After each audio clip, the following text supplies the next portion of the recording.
I want to work, I want to work, I want to work with Jesus. I want to work with Jesus in my life.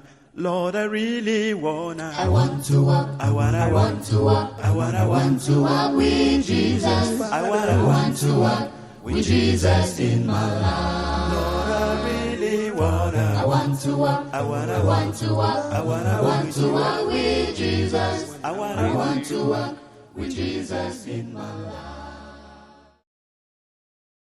In this very video, I am going to be sharing with you from the book of Nehemiah how to restore what is broken through prayers, leadership, and faith.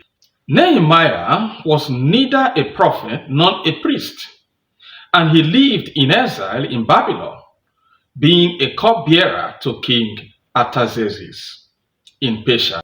Nehemiah was made to return to Jerusalem, where Zerubbabel and Ezra have been working.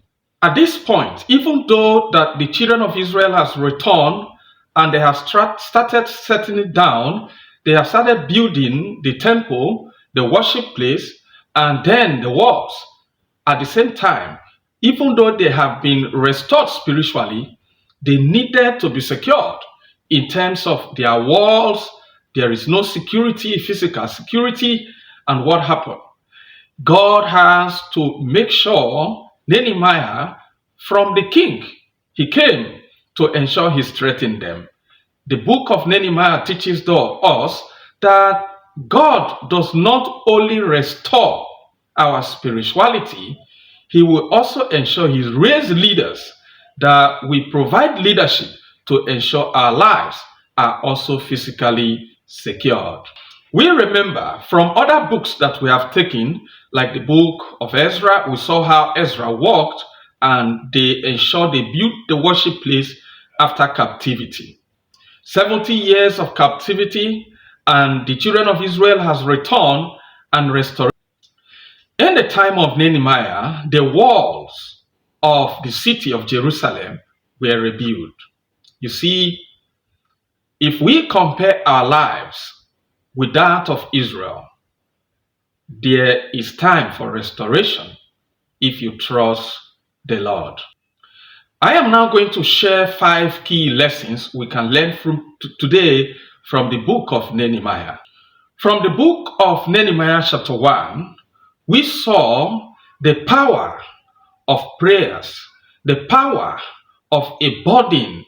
When you have burden and you really need to talk to God in conversations and you need to pray. Number 1, those burdens of yours also need prayers. You need to pray about your burdens. Instead of your spirit is no longer moved, you are angry all of a sudden, you need to pray. And when you look at things that are happening to the people of God and you feel sad, things are not well, you need to go. Number 2, in Nehemiah chapter 2, we saw the need for action. The visions are not enough. There is need for actions. There are so many of us.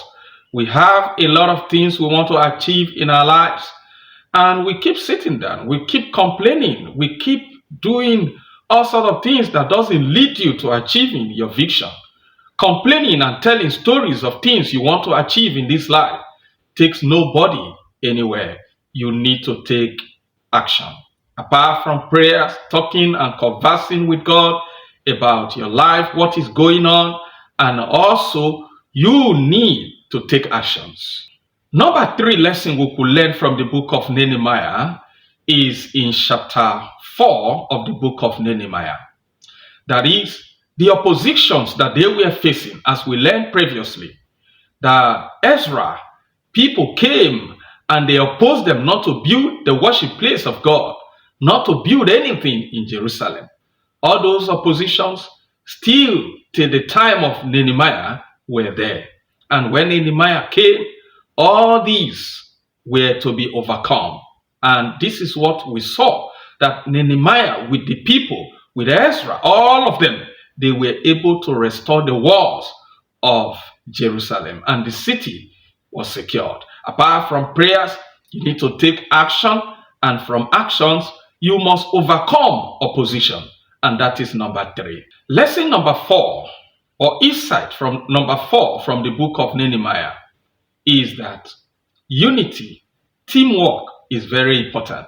Husband and wife, a whole family, with many hands, a lot of things could be done.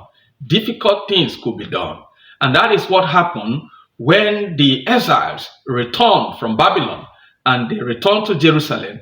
They work as a team to ensure that the walls of Jerusalem are built, the city of Jerusalem is rebuilt, and their lives also restored. Not just spirituality, also the physical lives of those people. One thing is certain: as you work for God, as you are building or rebuilding with God, God will never leave you alone. And this is what we saw in Nehemiah chapter 3. The people work together as a team. You need a team to succeed. Lesson number 5 that we could learn from the book of Nehemiah, and this is where we saw that the people, Ezra read from the law, the book of the law, and the people's spiritual life were restored. What does that tell you? See, physical restoration is not enough. The source of that restoration must be respected and honored and worshipped, and that is God. And keeping the rules, I think in Ecclesiastes chapter 12, if we read 13, let's hear the conclusion of the whole matter. Fear God and keep his commandment. And this is the whole duty of man. And once you've done this, then things will keep restoring themselves, just as we say, round pegs on round holes and square pegs on square holes. Gradually, things, your life, marriage, family, will be restored. The story of Nehemiah teaches us that God is a God of restoration. Let me ask you this question. What do you want God to restore in your life? Is it your health, your family, your marriage, your business? Whatsoever it is, take note of this. God is a God of restoration. Be close to him. He can restore what is broken. He can restore whatever you've lost. Only you need to seek him out and he will restore you. Please do not forget to subscribe if you haven't. Always ensure you make comments, and while we continue to bring you insight from the scriptures, the Bible. God bless you. Let me no wander from thy commandment.